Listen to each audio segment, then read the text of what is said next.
नमस्कार। न्यूज़ तड़का में आप सभी दर्शकों का स्वागत है। मैं हरुण सैयद। डॉक्टर मनमोहन सिंह की सरकार में 2005 के समय में न्यायमूर्ति राजेंद्र सच्चर जी ने एक समिति गठित की।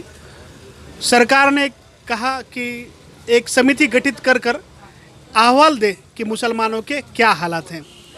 इस पर न्यायमूर्ति राजेंद्र सच्चर जी ने, जो खुद न्यायाधीश थे रिटायर्ड, उन्होंने 6 जजेस को लिया और एक समिति गठित की और पूरे देश में सर्वे किया कि मुसलमानों के क्या हालात हैं। बद से बदतर हालात होने के बाद न्यायमूर्ति राजेंद्र सच्चर जी ने 387 पेजेस का एक अहवाल तैयार किया और सरकार को सबमिट किया।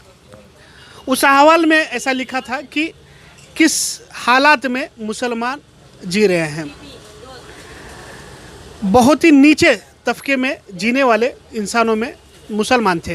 न्यायमूर्ति राजेंद्र सच्चर जी ने अपने बड़े ईमानदारी से ये अहवाल सबमिट किया सरकार को। सरकार को तब पता चला और तब सरकार ने ये अहवाल सब गठन पे रखने के बाद लोगों ने, काफ़ी सारे विरोधी पार्टियों ने उसका विरोध किया। उसके बाद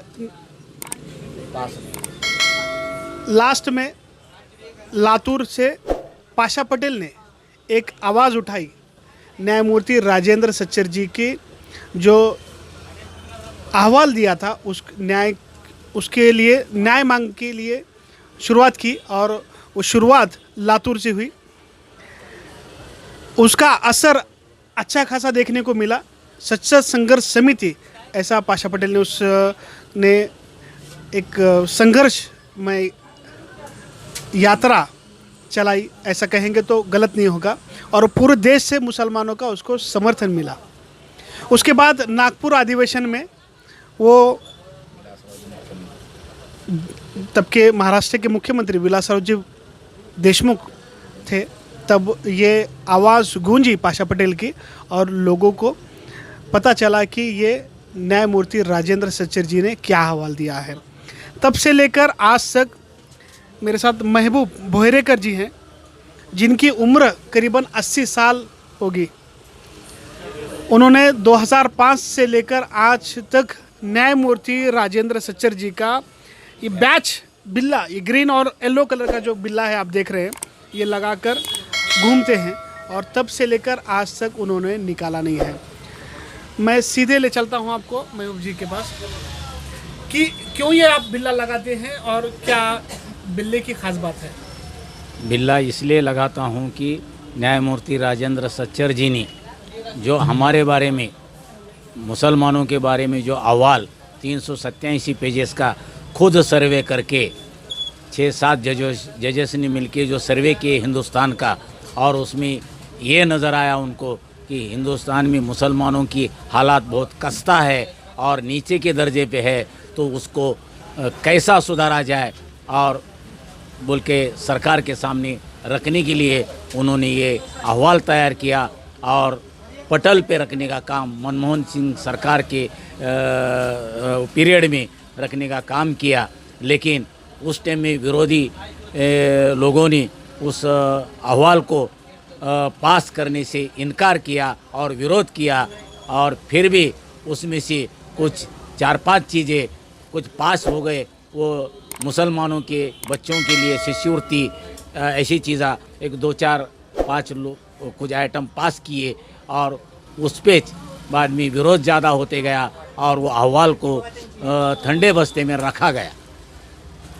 कितने सालों से आप बैच बिल्ला लगाते हैं और क्यों लगाते हैं, क्या जानकारी देंगे। ये बैच लगाने का उद्देश्य एक ही है कि न्यायमूर्ति राजेंद्र सच्चर जी ने मुसलमानों के बारे में जो लिखा है उसका मुझे अभिमान है, और उनको मैं, अभी उन्होंने नहीं रहे इस दुनिया में, उनको श्रद्धांजलि मेरे तरफ से अर्पित करते हुए मैं उनका नाम हमेशा हमेशा मेरे दिल में रहेगा। और वो बिल्ला लगाने का उद्देश्य ये है कि ये न्यायमूर्ति राजेंद्र सच्चर जी ने जो मुसलमानों को जागरूक करने का काम किया और जागरूक काम करने का काम किया, और उसमें पाशा पटेल ने, हमारे आमदार पाशा पटेल जी ने बहुत बड़ा लातूर से बड़ा आवाज़ उठाया और लाखों लोगों लोग जोड़ने का काम किए पाशा पटेल जी ने, और पूरे हिंदुस्तान भर उसकी आवाज़ उठी और पाशा पटेल जी ने बहुत मेहनत की, लेकिन विरोधी लोगों ने उसको नाकामयाब बनाने के लिए बहुत सारी कोशिशें की। इसीलिए ये अहवाल को पास होने के लिए जहाँ के वहाँ रखना पड़ा। मकसद क्या है जो आप ब्याज बिल्ला आज भी लगाते हैं? न्यायमूर्ति राजेंद्र सच्चर जी ने समिति गठित की, सरकार को अहवाल किया, ये जो लगाने का ब्याज बिल्ला आज क्या ज़रूरत है आपको? तो ये हमारे समाज में ये समझे समाज ने कि भाई राजेंद्र सच्चर जी क्या थे और अहवाल क्या था, ये हमारे समाज को समझने के लिए, ताकि मेरा ब्याज देखने के बाद ये लोग समझेंगे कि भाई ये संघर्ष करे थे और 2005 में हमने आवाज़ उठाई थी, सरकार को भी मालूम करे और हम भी उससे जागरूक हो के हम भी आगे चल के आवाज़ उठाने वाला बने। इसलिए मैं रात दिन इस ब्याज को लगा के फिरता हूं। और जब ये ब्याज लगा है 2005 में, एक हमारे बुजुर्ग समद पटेल साहब ने जो लगाया है, समद काजी साहब ने जो लगाया है, उनके हाथों से लगाया है, और वो ब्याज मैं मरने के बाद ही वो निकाला जाएगा, ऐसा मेरा ध्येय है। आपकी 80 बरस की उम्र है।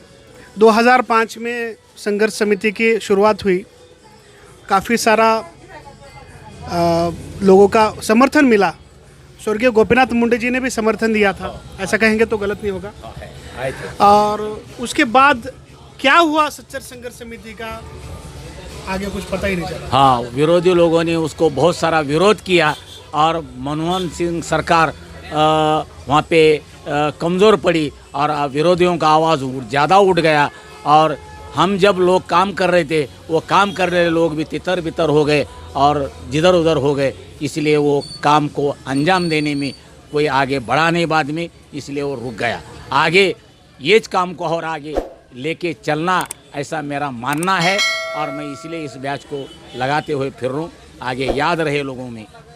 ऐसा दिन कभी याद है आपको जब आपने ब्याज और बिल्ला कभी नहीं लगाया, आपके घर में गम हुआ हो, खुशी हो, ऐसा कई दिन कोई याद आता है क्या आपको? नहीं, कभी गम हो क्या शांति हो क्या सुख हो, इसका मैं कभी विचार नहीं किया, क्योंकि इसको मैं कभी सोचा नहीं। मेरा ब्याज हमेशा मेरे छाती पे रहेगा और मरते दम तक रहेगा, मरने के बाद ही ब्याज निकलेगा।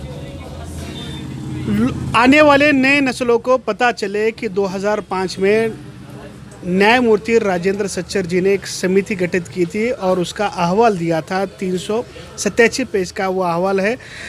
युवा पीढ़ी ने उसको पढ़ के देखना चाहिए कि क्या वो अहवाल है, किस तरह का अहवाल है।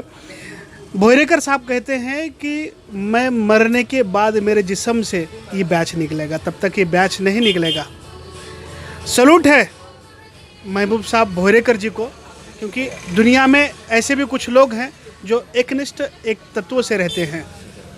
कैमरामैन संतोष माने के साथ हारून सैयद, न्यूज़ तड़का, लातूर, महाराष्ट्र।